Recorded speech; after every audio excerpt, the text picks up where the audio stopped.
Pozdrav svima. Dobrodošli u novi video na videologu RI Politico u kojemu komentiram pristupanje HSS-a HDZ-ovoj parlamentarnoj većini. Kao što sam već govorio u jednom od svojih prethodnih videa, izvanredni izbori mogući su samo ako ih Andrej Plenković osobno dozvoli. Pristupanje HSS-a vladajućoj koaliciji samo potvrđuje tu tezu.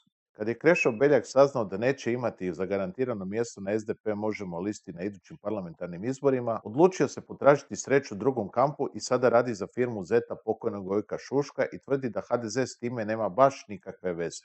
S druge strane, Beljakov nasljednik Darko Vuletić već je na samom početku svojega mandata jasno dao do znanja da misli mijenjati smjer politike HSS-a. A postavši HDZ-ov Bitcoin, kako sam kaže, sad je to i jasno potvrdio.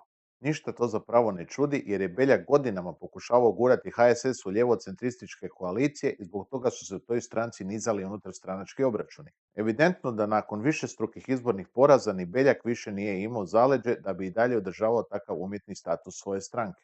Iz ovoga možemo definitivno zaključiti da su izvanredni izbori samo fikcije u glavi nekih oporbenih čelnika i pojedinih kvazi novinara koji takvim predviđanjima samo pokušavaju dignuti vlastitu vidljivost. Sve dok Andreju Plenkoviću ne postane oportuno raspisati izbore, HDZ definitivno ostaje na vlasti s barem 79 glasova podrške.